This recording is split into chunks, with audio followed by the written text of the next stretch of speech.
नमस्कार दोस्तों, मैं विवेक माहेश्वरी आप लोगों का स्वागत करता हूं मेरे YouTube के चैनल पर। आज से हम लोग राजस्थान की कला संस्कृति के वीडियो लेक्चर शुरू कर रहे हैं, जिसमें सबसे पहला टॉपिक ले रहा हूं लोकनाट्य, जिसका पार्ट 1 ये है। पार्ट 2 थोड़े समय बाद आएगा आपके लिए, ठीक है।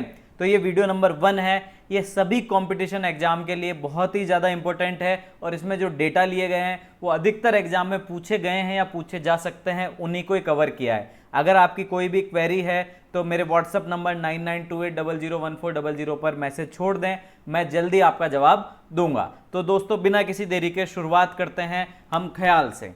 राजस्थान के लोकनाट्य ख्याल, सबसे पहला पॉइंट है आपका ख्याल के बारे में।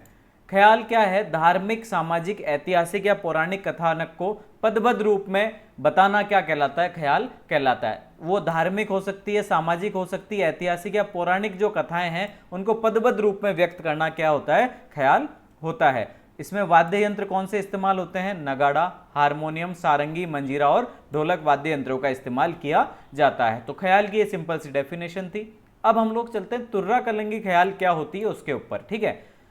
प्रवर्तक कौन है? मध्य प्रदेश के चंदेरी के हिंदू संत तुकनगीर व मुस्लिम संत शाह अली इसके क्या हैं? प्रवर्तक हैं। ये इंपॉर्टेंट चीज, मध्य प्रदेश के चंदेरी के हिंदू संत तुकनगीर और मुस्लिम संत शाह अली इसके प्रवर्तक हैं। 500 वर्ष पूर्व प्रचलित की इन्होंने, 500 वर्ष हो गए करीब करीब इसको चालू हुए। राजस्थान में मोस्ट इंपॉर्टेंट चीज, राजस्थान में सहड़ू सिंह व हमीद बेग ने इसे क्या किया था? प्रारंभ किया था। तो ये डेटा आपके लिए बहुत ज्यादा इंपॉर्टेंट है। इसको क्या क्या कहते हैं? बैठकी ख्याल या बैठकी दंगल भी कहते हैं। दंगल इसलिए क्योंकि दो आपस में दल लड़ते हैं, एक तरह से लड़ना मतलब आप कहानी के रूप में लड़ रहे हैं, वहां पर ऐसे नहीं कि हाथापाई हो रही, नहीं। बैठकी ख्याल या बैठकी दंगल भी कहते हैं। और खेल जो होता है इसका, ख्याल का जो खेल है वो अखाड़ा कहलाता है और जो मुखिया होता है वो क्या कहलाता है? उस्ताद कहलाता है। अब 20 फीट ऊंचा सजावटी मंच इसमें होता है जो कि रात भर ये ख्याल चलता है। और तुर्रा कलंगी शैली को क्या कहते हैं? माच शैली भी कहा जाता है। बहुत बार एग्जाम में क्वेश्चन पूछा गया है, निम्न में से माच शैली किसे कहा जाता है या माच शैली में खेले जाने वाला ख्याल कौन सा है? तो कौन सा है? तुर्रा कलंगी ख्याल आपका है। स्त्रियों की भूमिका कौन निभाते हैं? पुरुष निभाते हैं। अगर मान लीजिए कोई स्त्री कैरेक्टर होगा तो उसकी भूमिका भी कौन निभाएंगे? पुरुष ही निभाएंगे। और तुर्रा कलिंगी ख्याल की एक और विशेषता, चंग लोक वाद्य का प्रयोग इसमें किया जाता है। लोक वाद्य में हम पढ़ेंगे चंग क्या होता है, अभी फिलहाल यह है कि चंग लोक वाद्य का इसमें प्रयोग किया जाता है। अब इसकी विशेषताएं देख लो। गैर व्यावसायिक प्रकृति, मतलब पैसा कमाना इसका मुख्य उद्देश्य नहीं है, मनोरंजन इसका मुख्य उद्देश्य है। सरल कदम ताल और लयात्मक वादन। सरल कदम ताल है, ऐसा कलिष्ठ नहीं है, इसको समझना, ठीक है। और लयात्मक वादन इसका है। विशेषताएं, एग्जाम्पल कौन कौन से? सागर सेठ का खेल, रुक्मिणी मंगल, राजा हरिश्चंद्र, भक्त पूरणबल, नसीहत, राजा मोरध्वज, ऊखा चरित्र, इंद्र सभा, कृष्ण लीला, रहना मीर, ध्रुव आदि। और कलाकार, मोस्ट इंपोर्टेंट चीज, कलाकार कौन कौन से? चेताराम सोनी, जयदयाल सोनी, हमीद बेग, ताराचंद और ओंकार सिंह इसके कलाकार है। देखो इंपॉर्टेंट क्या क्या हो, वापस देख लेते हैं। पहला तो तुर्रा कलंगी ख्याल नाम में कहां से आया? तुकनगीर से आया और शाह अली से आया, ठीक है। और राजस्थान में किसने प्रारंभ करा? सहड़ू सिंह और हमीद बेग ने प्रारंभ करा। इसको बैठकी ख्याल व बैठकी दंगल भी कहा जाता है। अखाड़ा मुखिया क्या कहलाता है? उस्ताद कहलाता है। और ये रात भर चलता है, ये इंपॉर्टेंट हो गया। तुर्रा कलंगी शैली माच शैली कहलाती है और स्त्री भूमिका पुरुष द्वारा निभाई जाती है तथा चंग लोक वाद्य का इसमें प्रयोग होता है। तो ये सारा आपका इसमें इंपॉर्टेंट हो गया है, ठीक है। अगली बात करें हम जयपुरी ख्याल की। अभी हमने पढ़ा था तुर्रा कलंगी में कि स्त्री की भूमिका कौन निभाते हैं? पुरुष। लेकिन यहां पर जस्ट उल्टा है, स्त्री भूमिका स्वयं स्त्रियां यहां पर निभाती है। देखो एक इंपॉर्टेंट चीज, अखबारों, अखबार मतलब नवीनतम जो चीजें होगी उसमें समावेश यहां पर कर सकते हैं। अखबारों, कविता, संगीत, नृत्य, गान का इसमें समावेश होता है। इसलिए अखबार है, इसलिए नए प्रयोगों की इसमें संभावना होती है। लाइन डायरेक्ट भी पूछी जा सकती है कि निम्न में से कौन सा ख्याल ऐसा है जिसमें नए प्रयोगों की संभावना है? तो कौन सा हो जाएगा आपका? जयपुरी ख्याल हो जाएगा। और प्रमुख कलाकार कहाँ के हैं? गुणीजन खाना के कलाकार है। गुणीजन खाना कहाँ पर स्थित है? ये एक प्रश्न यहाँ से तैयार है। तो गुणीजन खाना कहाँ पर स्थित है? आपके जयपुर में स्थित है, ठीक है। अब आप एग्जाम्पल देख लो इसके, जोगी जोगन, कान गुजरी, पठान, मियाँ बीबी और रसीली तंबोलन इसके एग्जाम्पल है। इंपॉर्टेंट क्या हुआ?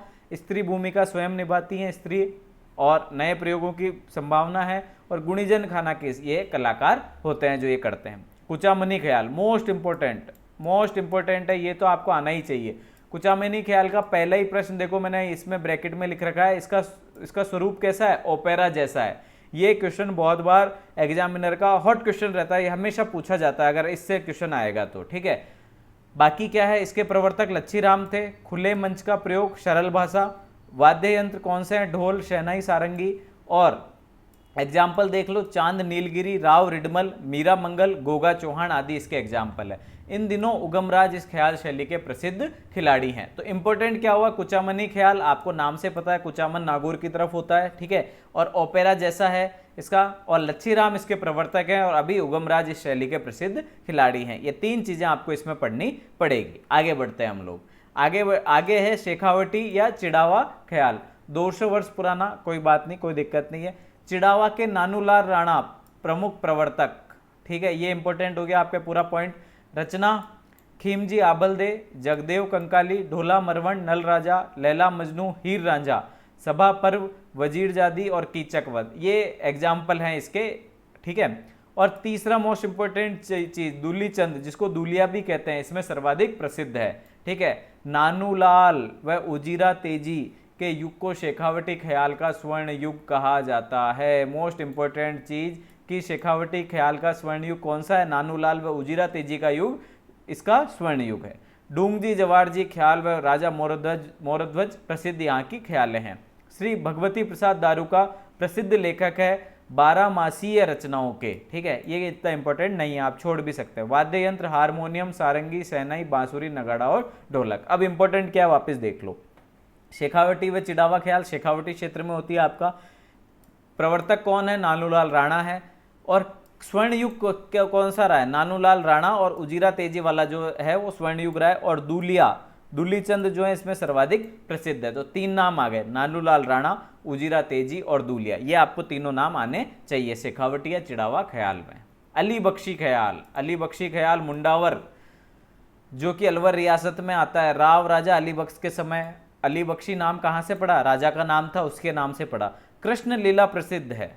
कृष्ण लीला इसलिए प्रसिद्ध है, आप लोगों को पता होगा, ये वो इलाका है अलवर और भरतपुर वाला जो कि मथुरा के सबसे करीब है। और मथुरा आपको बताया भगवान कृष्ण की नगरी मथुरा, ठीक है, तो वहां पर कृष्ण लीलाएं बहुत प्रसिद्ध है, ठीक है। तो ये आपको आना चाहिए कृष्ण लीला के बारे में। निहाल दे चंद्रावत अलवर का सिफतनामा आदि ये रचनाएं हैं। तो अली बख्शी ख्याल कहाँ की है, मुंडावर अलवर रियासत में, और कृष्ण लीला यहाँ की प्रसिद्ध है। कन्हैया दंगल ख्याल सवाई माधोपुर में अधिक प्रचलन। इंपॉर्टेंट कहाँ है कन्हैया दंगल, अली बख्शी तो कहाँ थी, अलवर में, और कन्हैया दंगल सवाई माधोपुर में। मीणा समुदाय द्वारा वाद्य यंत्र कौन सा प्रयोग होता है, नौबत, ढप, चिमटे और घेरा। और मेड़िया व उल्टी मीड़ का प्रमुख योगदान है। मोस्ट इंपॉर्टेंट चीज है इसमें ये कि मेड़िया व उल्टी मीड़ का प्रमुख योगदान कौन सी दंगल में है, कन्हैया दंगल। और एक ऐसे भी क्वेश्चन पूछा जा सकता है, निम्न में से कन्हैया दंगल की विशेषताएं नहीं है या है, तो ये चार में से कोई एक पॉइंट दे देगा या नहीं देगा, वो आपका उत्तर होगा। तो ध्यान से हर चीज को अच्छे से पढ़ लो इस नोट्स में से, ठीक है। आगे बढ़ते हैं, भेंट के ख्याल बाड़ी बसेड़ी क्षेत्र धौलपुर में ये प्रसिद्ध है, भेंट के ख्याल। अब इसमें क्या है, ज्यादा कुछ है नहीं, आप लोगों को क्या करना है, केवल नाम याद रखना है और क्षेत्र याद रखना है, बस इतना याद रखना है इसमें। वाद्य यंत्र तबला, बेला और ढप का प्रयोग होता है। ढप्पाली ख्याल कहाँ की प्रसिद्ध है, अलवर, भरतपुर, लक्ष्मणगढ़ में विख्यात है। वाद्य यंत्र कौन सा है, ढोल, नगाड़ा या शहनाई।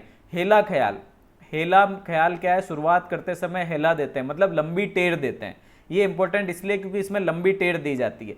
यहाँ पर आप लिख भी सकते हो लंबी टेर, ठीक है, यहाँ पर आप लिख लो एक जगह नोट्स में आपके लंबी टेर, ये आपके इंपॉर्टेंट हो गया। इसमें लंबी टेर किसमें दी जाती है, तो इसमें दी जाती है, बहुत बड़ी विशेषता है लंबी टेर वाली। लालसोट दोसा, करौली, सवाई माधोपुर, ये इंपॉर्टेंट है भैया। लालसोट दोसा प्रमुख प्रवर्तक कौन है, शायर हेला हैं। वाद्य कौन सा इस्तेमाल होता है, नौबत वाद्य इस्तेमाल होता है और गणगौर के अवसर पर होती है। सबसे इंपॉर्टेंट चीज, गणगौर के अवसर पर लगातार 36 घंटे तक चलती है और 60 से 70 सदस्य इसमें होते हैं, वो बारी बारी से आते हैं और ख्याल प्रस्तुत करते हैं। तो हेला ख्याल मोस्ट इंपॉर्टेंट हो गई है आपकी। एक तो लालसोट दोसा पहला, और लंबी टेर दी जाती है इसलिए हेला नाम दिया उसको, शायर हेला इसके प्रवर्तक थे। वाद्य यंत्र नौबत है, गणगौर के अवसर पर की जाती है, लगातार 36 घंटों तक की जाती है। ये सारी चीजें इसमें इंपॉर्टेंट हो गई। अगला रम्मत, रम्मत हमारा बीकानेर में बहुत प्रसिद्ध है। ठीक है, अभिप्राय क्या है रम्मत से? रम्मत का मतलब होता है खेल। ठीक है, बीकानेर, जैसलमेर, पोखरण व फलोदी क्षेत्र में, मतलब बेसिकली पश्चिमी राजस्थान में ये होता है। चौमासा, लावणी, गणपति वंदना व्यक्ति विशेष से संबंधित होते हैं। बीकानेर में होली के अवसर पर ये चालू होता है। ठीक है, और बीकानेर के रम्मतों का प्रारंभ किससे होता है? फक्कड़ दाता की रम्मत से होता है। मोस्ट इंपॉर्टेंट चीज है, फक्कड़ दाता की रम्मत से क्या होता है? रम्मतों का प्रारंभ होता है। ऊंचे पाटों, मतलब पाटा संस्कृति पर कलाकार बैठते हैं, पाटे पर बैठते हैं, ऊंचे पाटे। अब आपके एक क्वेश्चन पूछा जा सकता है, निम्न में से ऐसा कौन सा लोक नाट्य है जो कि पाटा संस्कृति पर निर्भर करता है? तो पाटा संस्कृति पर आपका निर्भर कौन सा करता है? रम्मत करता है। वाद्य यंत्र कौन सा है? नगाड़ा और ढोलक। हेड़ाऊ मेरी, पति पत्नी पर आधारित, जवाहर पुरोहित की। हेड़ाऊ मेरी री रम्मत, ये किसकी है? पति पत्नी पर आधारित है, जवाहर पुरोहित की। मनीराम व्यास, फागू महाराज, सुआ महाराज, तुलसीराम मेहता, सोई, सेवक, जीतमल, गंगादास, गिंडोजी प्रसिद्ध इसके कलाकार है। नाम याद रखो तो भी ठीक है, नहीं रखो तो भी कोई दिक्कत नहीं है। रम्मत खेलने वाले क्या कहलाते हैं? खेलार कहलाते हैं। वहां पर मुखिया कौन था? किसमें? ख्याल में। ख्याल में कौन था मुखिया? उस्ताद। और रम्मत खेलने वालों को यहाँ क्या कहा जाता है? खेलार कहा जाता है। तो इस पेज में क्या इंपॉर्टेंट है? मेन बेसिकली बीकानेर, बीकानेर के रम्मतों का प्रारंभ किससे होता है? फक्कड़ दाता की रम्मत से होता है। पाटा संस्कृति पर आधारित है। ठीक है, हेड़ाऊ मेरी रम्मत की रचना किसने करी? जवाहर पुरोहित जी ने करी। और रम्मत खेलने वाले क्या कहलाते हैं? खेलार कहलाते हैं। और भी देख लो इसमें इंपॉर्टेंट, पूरन भक्त, अमर सिंह रम्मत, 12 गुवाड़ रम्मत, रावल, भक्त प्रहलाद। और ये सबसे इंपॉर्टेंट बात कि पुष्करना ब्राह्मणों द्वारा खेली जाती है। ये रम्मत किसके द्वारा खेली जाती है? पुष्करना ब्राह्मणों द्वारा खेली जाती है। जैसलमेर में क्या प्रसिद्ध है? तेज कवि, रम्मतों का अखाड़ा जिन्होंने प्रारंभ किया था, तेज कवि ने जैसलमेर में। उन्होंने स्वतंत्र बावनी और मूमल, जोगी भ्रतहरि, छबीली तंबोलन की रचना की। सकमल व तुलसीराम इसके प्रसिद्ध खिलाड़ी। 1943 में स्वतंत्र बावनी रम्मत जो है महात्मा गांधी को भेंट करी थी भारत छोड़ो आंदोलन के समय। ये मोस्ट इंपोर्टेंट चीज है भैया। 1943 में स्वतंत्र बावनी रम्मत जो है वो महात्मा गांधी को किसके द्वारा भेंट करी गई थी? जैसलमेर के तेज कवि के द्वारा भेंट की गई थी। तो ये आपको यहां से आना चाहिए। चलिए आगे बढ़ते। तमाशा, जयपुर की परंपरागत नाट्य शैली है तमाशा। जयपुर की क्या है? परंपरागत नाट्य शैली क्या है? तमाशा। तो जयपुर इसकी शुरुआत का गढ़ हो गया। इस शैली का प्रादुर्भाव आमेर के महाराजा मानसिंह प्रथम के समक्ष मोहन कवि विरचित नाटक धमाका मंजरी का आमेर में प्रदर्शन किया गया। मतलब शुरुआत कब होती है? महाराजा मानसिंह प्रथम के समय होती है। किसके द्वारा होती है? मोहन कवि के द्वारा होती है। ठीक है, और उन्होंने कौन से नाटक का प्रदर्शन किया था? धमाका मंजरी से इसकी शुरुआत होती है जयपुर में।